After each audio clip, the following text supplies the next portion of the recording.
Hi, my name is Bree and welcome back to my channel.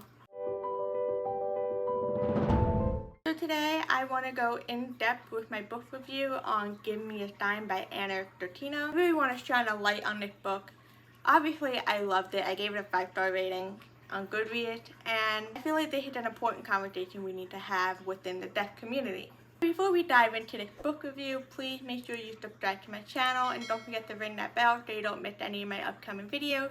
And while you're at it, you might as well follow my social media down below. I will leave the links in the description below. Without further ado, let's jump into today's video. So before we jump into the book review, I really want to talk about the deaf community and deaf culture. Even before we talk about that, I want to talk about a little bit about my hearing loss. Yes, I have a hearing loss. I wear hearing aids in both my ears. I've had them since I was about 5 years old, but it's possible that I had the hearing loss way before then.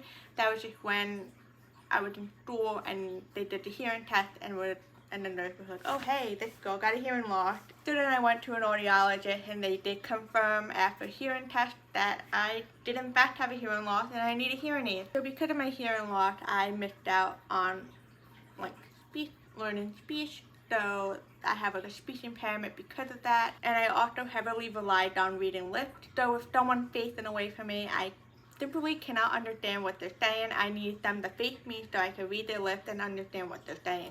So I've always had hearing loss for my whole life. I don't remember a time without not having a hearing loss. Doctors don't exactly know why I have the hearing loss. It's possible I could have had it from birth, or when I was a baby I used to have really high fever. So it's also possible that I could have gotten a hearing loss from the high fever. So no one really knows. And ironically, no one else in my family has a hearing loss except for my great uncle, who was diagnosed later in life.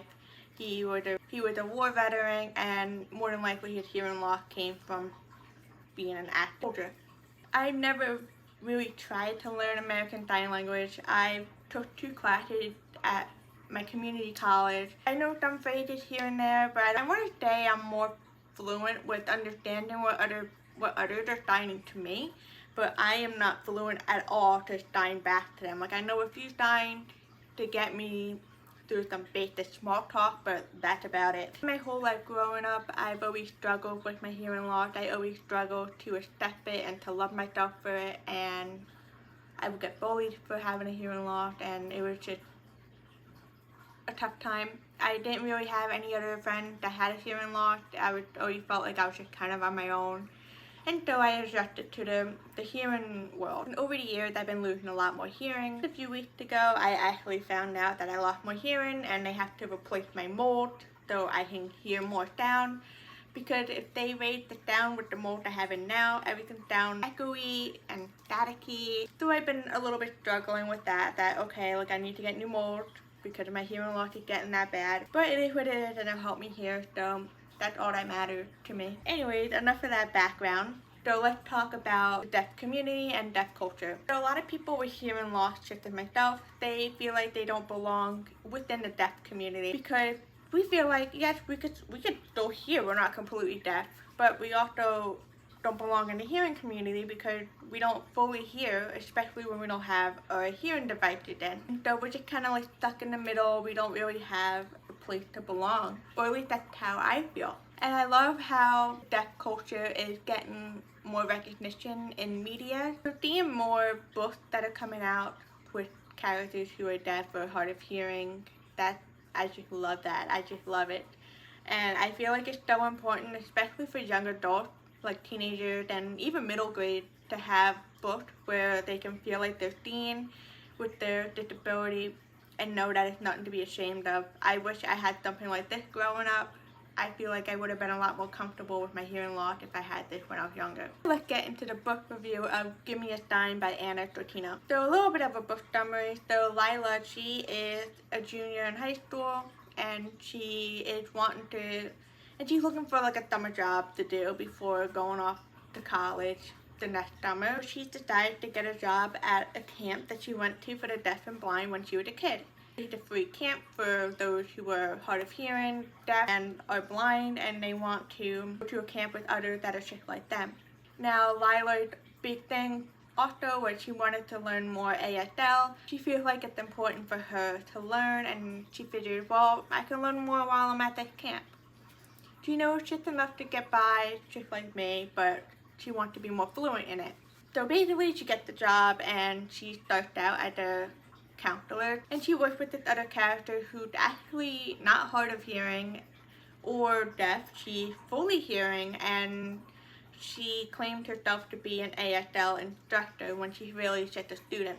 So anyway, she meets a bunch of other deaf people and other hard of hearing people, and she learns sign language, starts picking up some signs, being around them, and even being with the children. And she even teaches this one girl to learn sign language and being deaf in a bit, because when she first arrived to the camp, she was like, I'm not learning sign language. I'm going to communicate with you people through speech. And of course, she meets this boy named Ida. He's also another camp counselor, and he's completely deaf. He has no hearing, and he communicates with sign language, and he helped her out learning some cool signs and how to communicate with other deaf and hard of hearing people through ASL. The first scene in this book that really stood out to me was in chapter 1. We start out in January. We start with Lilah going through getting her hearing examined, and so this really stood out to me because I recognize myself being in Lilah's shoes. I understand her hatred for getting hearing exams done, because I honestly hate it too. And then another scene, she also explains what she has to do for the hearing exam. So typically for a hearing exam, we go in this little sound booth that has a one-way window in it where you can see your audiologist. They put wiring in your ear. I don't know how to describe it. They put wiring in your ears, and you can hear sounds and stuff. So what they do is they test the frequency of your hearing loss. So if you can hear high pitches or low pitches and the in between. They measure it all out through your answers, and at least for me, you have to press a button, and that button hooked up to the audiologist computer, and that's how they can determine how much hearing loss you have. So Lilah explains all that, and she also explains another test where a robotic voice will talk in your ear in the hearing test, and you have to repeat the word that they say. So here's an example, a guy would say the word ice cream, and then you would have to say back what the word it was, so ice cream.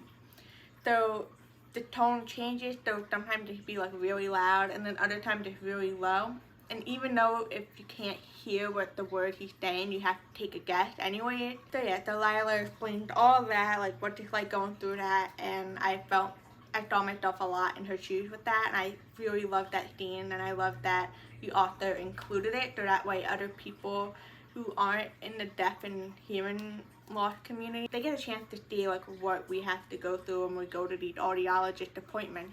And then there was also another scene in the same area in the beginning of the book where she has to get new molding for her hearing aids, so she has to get fitted for them.